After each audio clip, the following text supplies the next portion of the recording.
Hi hello welcome to BTV. నేను మీ గౌతమి. నందమూరి బాలకృష్ణ నిన్న ఏపీ అసెంబ్లీలోని ఆయన మాట్లాడిన తీరు ఏదైతే ఉందో తీవ్రమైన దుమారం చెప్తున్న పరిస్థితి కనిపిస్తుంది. ముఖ్యంగా జగన్మోహన్ రెడ్డిని ఉద్దేశిస్తూ సైకో అనడం కావచ్చు. అయితే ఇప్పటికే దీనిపైన అటు పేర్ని నాని కావచ్చు, లేకపోతే మార్గాని భరత్ గారు కూడా రియాక్ట్ అవ్వడం జరిగింది. అండ్ అసలు ఎందుకు ఆ విధంగా రియాక్ట్ అవ్వాల్సి వచ్చింది? ముఖ్యంగా కరోనా టైంలోని చిరంజీవి గారికి సంబంధించిన ఇష్యూ ఏదైతే ఉందో ఆ మధ్యకాలంలో దానికి సంబంధించిన రీల్స్ కూడా బాగా వైరల్ అయినాయి. అంటే సీఎం జగన్మోహన్ రెడ్డి ఇండస్ట్రీ నుంచి ఇంత పెద్ద వ్యక్తి వెళ్ళినా కూడా ఆయన ప్రవర్తించిన తీరు కావచ్చు, లేకపోతే ఆహ్వానించే విధానం కావచ్చు నచ్చలేదు అని చెప్పి ఏ విధంగా వైరల్ చేశామో అందరూ కూడా చూశారు. అయితే దీనికి సంబంధించి నిన్న ఏపీ అసెంబ్లీలో ప్రస్తావించడం, వెంటనే చిరంజీవి కూడా రియాక్ట్ అయ్యి అసలు జరిగింది ఇది, నన్ను జగన్మోహన్ రెడ్డి ఆహ్వానించారు అని చెప్పిన తీరు గురించి మాట్లాడితే ఇవాళ మనతో పాటు సోషల్ యాక్టివిస్ట్ మనోజ్ నామాల గారు ఉన్నారు.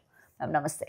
నమస్తే గౌతమి. సో ముఖ్యంగా ఏపీ అసెంబ్లీ నిన్న ఫుల్ హాట్గా నడిచినట్టు మనం క్లియర్గా చూసాము. అండ్ బాలకృష్ణ గారు కొన్ని వర్డ్స్ అన్నది ఆయన లూజ్ అవ్వడం కూడా జరిగింది. అంటే అసెంబ్లీలోని ఆ విధమైన పదజాలం అనేది ప్రయోగించకూడదని గతంలో మీరే చెప్పారు. మళ్ళీ మీరే అట్లా మాట్లాడడం అనేది కరెక్ట్ కాదు అని చెప్పి అటు వైఎస్ఆర్సీపీ పార్టీ నుంచి మాట్లాడడం జరిగింది. అయితే ముఖ్యంగా మెగాస్టార్ చిరంజీవి గారిని ఉద్దేశిస్తూ గతంలోనే జగన్మోహన్ రెడ్డి తీరు చిరంజీవి పట్ల కావచ్చు, లేకపోతే ఇండస్ట్రీ వాళ్ళ పట్ల కావచ్చు సరిగా లేదు అని చెప్పి మాట్లాడడం, వెంటనే మెగాస్టార్ గారు రియాక్ట్ అయ్యి అసలు మీరు అనుకున్నది కాదు, మేము వెళ్ళాము, మాకు ఆహ్వానం బాగానే వచ్చింది, మేము అందుకున్నాము, నలుగురిని కరోనా టైం కాబట్టి లిమిటెడ్ మెంబర్స్తో వెళ్ళడం జరిగింది అని చెప్పి ఒక లేఖ కూడా ప్రవేశపెట్టడం జరిగింది. సో ఏం చెప్తారు మ్యామ్?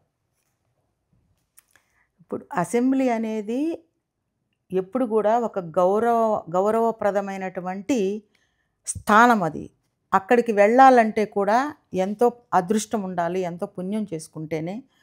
ప్రజల సమస్యల గురించి చర్చించాల్సినటువంటి ఒక ప్లాట్ఫామ్ మీద ఎన్నోసార్లు, ఈరోజనే కాదు ఇంతకు ముందు కూడా చాలా వాగ్వివాదాలు అయినాయి, కొట్టుకోవడం జరిగింది, మీదకి అవి ఇవి రాళ్ళు ఇసిరేసుకోవడం, అంత గందరగోళాలు చాలా అయినాయి. అయినప్పటికీ ఇప్పుడు చంద్రబాబు నాయుడు గారి హయాం అయితేనేమి కొంచెం అసెంబ్లీ కొంచెం రెస్పెక్టబుల్గానే నడుస్తోంది. అపోజిషన్ ఉన్నా కూడా ఏదో మాట ఇది కాదు అది అంటే ఒక సబ్జెక్ట్ గురించి మాత్రమే వ్యతిరేకత చూపించారు, కానీ పర్సనల్గా ఎప్పుడూ చూపించలేదు. అలాంటిది నిన్న శ్రీ బాలకృష్ణ గారు జగన్ని ఉద్దేశించి ఒక సైకో అని మాట్లాడడం అనేది కరెక్ట్ కాదు. ఎందుకంటే ఆయన సైకోనా కాదా అనేది తేల్చాల్సింది బాలకృష్ణ గారు, ప్రజలు తేల్చాలి ఒకవేళ ఆయన సైకో అయితే. సో ఈయన అలా అంత పెద్ద మీటింగ్లో ఆయన పట్టుకుని ఆ విధంగా మాట్లాడటం అనేది కరెక్ట్ కాదు. దాన్ని ఖండిస్తూ చిరంజీవి గారు కూడా గతంలో మేము 10 మంది వస్తాము ఈ ఫిలిం ఇండస్ట్రీ గురించి మాట్లాడటానికి, టికెట్స్ రేట్ల గురించి మాట్లాడడానికి అని అన్నప్పుడు ఆయన అసిస్టెంట్ ఉంటారు కదా, వాళ్ళు చెప్పారనమాట, ఈ కరోనా టైంలో ఇంతమంది రాకూడదు, ఒక 5గురే రావాలి అని చెప్పినప్పుడు చిరంజీవి గారు లేదు మేము ఒక 10 మంది వస్తాము అన్నప్పుడు రావడానికి వాళ్ళకి పర్మిషన్ దొరికింది. 10 మంది వెళ్ళారు.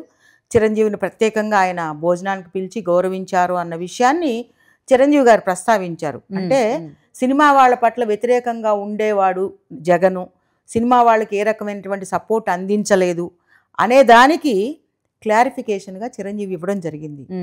జగన్ ఏంటంటే కొంతమంది ఇప్పుడు సినిమా ఫీల్డ్లో ఇప్పుడు ఇక్కడ ఉన్నారమ్మ సీఎం గారు, ఆయన యాక్టివ్గా సినిమా వాళ్ళతో కొంచెం క్లోజ్గా అంటే మూవ్ అవుతారు. ఎందుకంటే ఆయనకు ఆ ఫీల్డ్ పట్ల ఒక ఇంట్రెస్టు, ఒక సినిమా చూసే తత్వం ఉండొచ్చు, లేకపోతే ఇంట్లో టీవీలో చూసి ఉండొచ్చు ఎక్కడన్నా, కానీ ఒక సినిమా వాళ్ళు అంటే అది దానికి ఒక స్థానం ఇవ్వాలి అని వాళ్ళతో కొంచెం మింగిల్ అవ్వటం, వాళ్ళకి సంబంధించిన ఫంక్షన్లకు వెళ్ళడము ఇలా చేస్తారు. జగన్ అలా వెళ్ళకపోవడం వల్ల, ఎందుకంటే ఆయనకి ఇంట్రెస్ట్ లేదు సినిమాల మీద, సో అలా అని సపోర్ట్ చేయకుండా ఉన్నారా? లేదు. ఎందుకంటే అంత కరోనా టైంలో కూడా ఆయన వీళ్ళందరినీ ఇన్వైట్ చేశాడు, 10 మందిని. చిరంజీవి గారితో ప్రత్యేకమైన ఆహ్వానం ఆయనకు అందించి తీసుకెళ్ళి భోజనం పెట్టి మంచిగా, మా ఇష్టం లేకపోతే ఇప్పుడు ఒక కప్పు కాఫీ ఇచ్చేసో లేకపోతే గ్లాస్ మంచినీళ్ళు ఇచ్చి పంపించవచ్చు. అలా కాకుండా ఆయనకు ప్రత్యేకంగా భోజనం అరేంజ్ చేసి సమస్యలు విని పంపించారు. అది ఎంతవరకు తర్వాత ఆయన సెటరేట్ చేశాడు అనేది తర్వాత సంగతి. సో ఆ నెగటివ్ ఇంప్రెషన్ పెట్టుకొని ఒక గౌరవప్రదమైనటువంటి ఒక మీటింగ్లో ఒక వ్యక్తిని పట్టుకొని సైకో అని మాట్లాడడం అనేది బాలకృష్ణ గారు అలా మాట్లాడడం అనేది కరెక్ట్ కాదనేది నా అభిప్రాయం. ఎందుకంటే మనం ఎక్కడున్నాము, ఏ స్థానంలో ఉన్నాం, మనకి ఎంత డబ్బన్నా ఉండొచ్చమ్మా, ఎంత హోదా అయినా ఉండొచ్చు, ఎంత సినిమా పలుకుబడి ఉండొచ్చు. ఫాదరు ఒక మంచి పొజిషన్లో ఉన్న వ్యక్తి, ఒకప్పుడు తెలుగుదేశం స్థాపించిన వ్యక్తి అంటే ఎవరు అంటే గౌరవనీయులైన శ్రీ ఎన్టీ రామారావు గారు. ఆయన తర్వాత దాన్ని అంత ఇదిగా పెట్టాలి, ఆయన ఉన్నప్పుడు ఎలా ఉందో అలా ఉంచాలనేటువంటి ప్రయత్నంలో ఇప్పుడు చంద్రబాబు నాయుడు గారు కష్టపడుతున్నారు, ఆ కుటుంబం మొత్తం దాని మీద అటెన్షన్ పెట్టారు. ఎంతన్నా కూడా వీళ్ళందరూ మాట్లాడినా కూడా ఎక్కడ కూడా జగన్ని పెద్దగా విమర్శించి మాట్లాడింది ఎవరూ లేరు. ఎందుకంటే వాళ్ళ పనుల్లో వాళ్ళు పడ్డారు. చంద్రబాబు నాయుడు గారు కూడా ఆయన పని ఏంటో, ఏది చెయ్యాలి, ప్రజెంట్ పరిస్థితి, రాష్ట్ర పరిస్థితి ఎలా ఉంది, రాష్ట్రంలో మనం అభివృద్ధి కార్యక్రమాలు ఏం చెయ్యాలి, ఏం చేస్తే బాగుంటుంది అనేటువంటి ధ్యాసలో ఉన్నారు. కానీ ఇట్లా విమర్శలు ఎవరు చేయలేదు.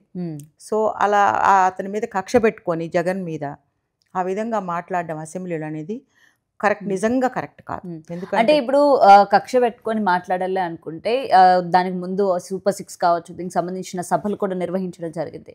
మరి అలాంటి చోట కూడా ఎక్కడ కూడా బాలకృష్ణ కానీ లేకపోతే ఎవరు కూడా అంటే జగన్మోహన్ రెడ్డిని ఏదైనా అనాలనుకుంటే అనిన పరిస్థితులు కూడా మనం చూసాము. జగన్ చేసిన హయాంలోని ఏ విధంగా ఉంది, ఏ విధంగా సక్సెస్ చేయలేదు, ఎటువంటి హామీలు ఇచ్చారు, ఏ హామీలు నెరవేర్చలేదు అని చెప్పి ఆ రోజు ప్రశ్నించడం కూడా జరిగింది. కానీ కేవలం అసెంబ్లీలోనే మాట్లాడారంటే ఇది కక్షపూరితంగానే చేశారనుకోవచ్చా? మరి కక్షపూరితంగానే చేశారు. ఎందుకంటే ఆయన ఏమీ చేయలేదన్నారు 5 సంవత్సరాలు.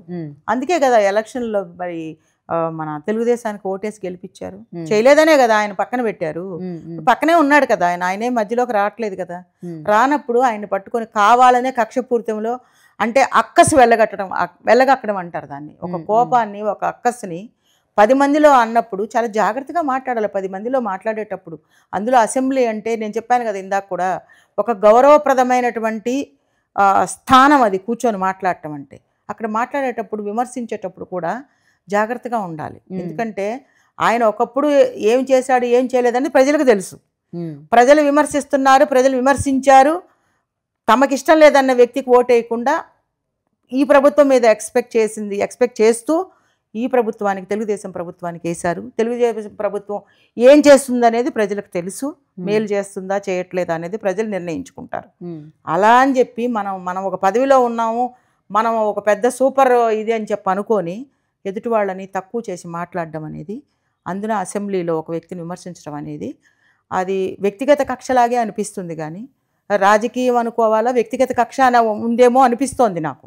సో ఆ విమర్శ కరెక్ట్ కాదు. దీనికి క్లారిటీగా చిరంజీవి మనకి ఇందాక చెప్పినట్టు ఆయన కూడా అపోజ్ చేయడం జరిగింది. ఇంకా పేర్ని నాని, ఇంకా కొంతమంది. సో ఇక్కడ ఒకటి హైలైట్ చేస్తున్నారు. సో బాలకృష్ణ గారు తాగి వచ్చారు అసెంబ్లీకి, బ్రీత్ అనలైజర్ కూడా పెట్టండి, తాగి రావడం వల్లనే ఆ విధంగా మాట్లాడుతున్నారు, అసలు కంట్రోల్ లేదు, ఆయన మైండ్ సెట్ సరిగ్గా లేదు అని చెప్పి కొన్ని మరి వీళ్ళు కూడా ఇటువంటి విమర్శలు దాడి చేయడం కూడా జరిగింది. ఆయన మతిస్థిమితం లేని వ్యక్తి అని చెప్పి, లేకపోతే ఏం మాట్లాడతాడో తెలియదు అని కూడా అటువైపు నుంచి వైఎస్ఆర్సీపీ నుంచి కూడా కొంతమంది ఇలాంటి మాటలు మాట్లాడడం జరిగింది. సో ఇది కరెక్ట్ అంటారా? అంటే ఒక క్యారెక్టర్ పైన ఒక మీ యొక్క బిహేవియర్ సరిగ్గా లేదనో, లేకపోతే మీ మైండ్ సెట్ సరిగ్గా లేదని, ఒక అంటే మెంటల్ హెల్త్ పైన ఇలాంటి టార్గెట్ చేయడం అనేది కరెక్ట్ అంటారా? ఇప్పుడు అట్లా కాదమ్మా, ఒకడు మర్డర్ చేశాడు అనుకోండి, ఒకరిని మర్డర్ చేశారు, XYని చంపేశాడు.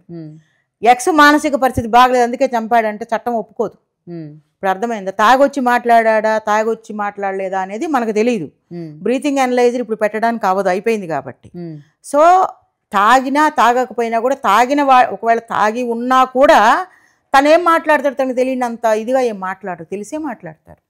కాకపోతే ఏదో మనం సర్దుకుపోవడానికి తాగి మాట్లాడలే అని అంటాము. మనమంటే ప్రజలు అనుకోవాలని అనుకోవడమే తప్ప తాగితే మాట్లాడాలని ఉందా?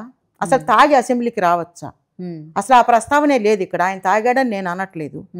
ఒక బ్రీతింగ్ అనలైజర్ టెస్ట్ అని వీళ్ళందరూ ఒక అలిగేషన్స్ వేస్తున్నారు. ఏది ఏమైనప్పటికీ బాలకృష్ణ గారికి కొంచెం నోరు కొంచెం గబుక్కుని అనేస్తారు. ఇప్పుడు ఆయన వెన్నలాంటి మనసే కాదనట్లేదు, మంచి మనిషే కాదనట్లేదు, ఎవరికి హాని చేయని మనిషే, నోటికి ఏదొస్తుంది మాట్లాడడం అనేది కూడా ఆయనకు ఉన్నటువంటి లక్షణం అది. సో ఆ తొందరపాటులో మాట్లాడాడని నేను అనుకుంటున్నాను. అలా మాట్లాడడం కరెక్ట్ కాదు. ఎందుకంటే ఆయన కూడా ఒక మంచి పొజిషన్లో ఉన్నటువంటి వ్యక్తి. ఒక అసెంబ్లీలో ఈరోజు నిలబడ్డాడు అంటే మంచి స్థానం ఆయనకి ఇచ్చారు తెలుగుదేశం తరపున. సో ఆ గౌరవాన్ని ఆయన కాపాడుకోవాలంటే మాట్లాడేటప్పుడు కొంచెం జాగ్రత్తగా ఆచితూచి మాట్లాడితే, ఎవరు మనసులు నొప్పించకుండా ఉంటే మంచిది అనేటువంటిది ఒక వ్యక్తిగా నా యొక్క రిక్వెస్ట్ అన్నమాట. ఓకే. అండ్ ఫైనల్గా ఒకటి చెప్పండి మ్యామ్, తెలుగుదేశంలోని బాలకృష్ణ గారిని చిన్న చూపు చూస్తున్నారా? అందుకనే ఇవన్నీ కూడా ఎక్కడ చెప్పాలో తెలియక, ఎందుకంటే ఒక అప్లికేషన్ అనేది ప్రవేశపెట్టారు, అందులో 9వ నెంబర్లో నా పేరు ఇవ్వడం జరిగింది, నాకు అది నచ్చలేదు అని చెప్పి తను హర్ట్ అయిన సందర్భాన్ని కూడా అక్కడ పెట్టడం జరిగింది అసెంబ్లీలోని. సో అసెంబ్లీలో మాట్లాడాల్సిన మాట కాదు కదా అది, ఏదైనా ఉంటే పర్సనల్గా చూసుకోవాలి. సో ప్రెసెంట్ టీడీపీ పార్టీలోని అటు చంద్రబాబు నాయుడు గారికి కావచ్చు, లేకపోతే లోకేష్ గారికి కావచ్చు, లేకపోతే పవన్ కళ్యాణ్ గారికి కావచ్చు, సో వీళ్ళకున్నంత ఏదైతే ఉందో ఇంపార్టెన్స్ కావచ్చు, ఇవన్నీ కూడా బాలకృష్ణ గారికి లేకపోవడం వల్లనే ఆయన ఈ విధంగా మాట్లాడాల్సి వచ్చింది. అటు జగన్ పైన కావచ్చు, లేకపోతే చిరంజీవి గారిని ఉద్దేశిస్తూ కావచ్చు, లేకపోతే ఆయనకు జరుగుతున్న అన్యాయం గురించి కావచ్చు అని చెప్పి ఒక వాదన వినిపిస్తోంది. సో దీనికి ఏమంటారు? నిజంగానే ఆయనకి ఇంపార్టెన్స్ లేదంటారా? కాదు, ఊరు మంగళం మీద పడడం అంటే ఇదే. ఇప్పుడు ఆయన ఉన్నదే తెలుగుదేశం పార్టీలో. తెలుగుదేశం పార్టీ పెట్టింది ఎన్టీ రామారావు గారు, ఆయన వాళ్ళ ఫాదరు. సో మొత్తం పార్టీ అంతా వాళ్ళ ఫాదరు, వాళ్ళ బావగారే ఉన్నారు, వియ్యంకుడు స్వయాన. అలాంటి వ్యక్తి ఈయన ఎందుకు పక్కన పెడతాడని ఈయనకు ఒక ఫీలింగ్ అంతే. ఇప్పుడు ఇప్పుడు పవన్ కళ్యాణ్ కానీ లోకేష్ కానీ వీళ్ళందరూ యంగ్స్టర్స్ కాబట్టి కొంచెం ప్రయారిటీ ఇచ్చి ఉండొచ్చు. సో ఈయన కొంచెం పెద్దవాళ్ళు కాబట్టి ఆ పేరు అందులో పెట్టకపోయి ఉండొచ్చేమో. అది కుటుంబ పరంగా చూసుకోవాలి. రాజకీయాలు అయినా కూడా బావగారు నాకు ఇవ్వలేదు ఎందుకని అని నలుగురిలో కూర్చోబెట్టి పార్టీ మెంబర్స్ని కూర్చోబెట్టి నాకు ఎందుకు ఇవ్వలేదని అఫీషియల్గా కూడా అడగచ్చు. ఇప్పుడు 2 రకాలుగా అధికారం ఉంటుందమ్మా. ఇంట్లో వాడు కాబట్టి ఇవ్వాలని రూల్ లేదు, అలా అంటారు కదా. ఇప్పుడు చంద్రబాబు నాయుడు ఏమంటారు, ఇంట్లో వాడైతే అందరు వాళ్ళ ఇంట్లో వాళ్ళకి ఇచ్చుకున్నారు అని అంటారు కదా. ఆ ఉద్దేశంతో ఇవ్వకపోయి ఉండొచ్చు. లేదంటే కూర్చోబెట్టుకొని అందరు పార్టీ మెంబర్స్ని దగ్గర పెట్టుకొని నాకెందుకు మరి నా పేరు ఎందుకు అందులో ఇంక్లూడ్ చేయలేదు, నా పేరు ఎందుకు నేను 9 నెంబర్లో పెట్టమన్నాను కదా, మీరు నాది ఎందుకు పెట్టలేదని ఈయన అడగచ్చు. అడిగి అది తేల్చుకోవాల్సిన అంశం. దాన్ని మనసులో పెట్టుకొని మాట్లాడాడంటే అది నేను నమ్మను. ఎందుకంటే జగన్ అంటే చిరంజీవిని అంటే ఆయనకి ఏమొస్తుంది, అప్పుడు ఇచ్చేస్తారు ఆయనకి. దానికి దీనికి సంబంధం లేదు. ఆయన బాధ ఏదో పాత కక్షలు జగన్ మీద ఉన్నటువంటి అక్కసుని ఆ విధంగా వెళ్ళగక్కాడు. కానీ ఇక్కడ ఇవ్వనందుకు జగన్ని లేకపోతే చిరంజీవిని టార్గెట్ చేస్తున్నాడు అనేది కరెక్ట్ కాకపోవచ్చు. Okay, right ma'am, thank you. For more videos like this, subscribe Big TV channel.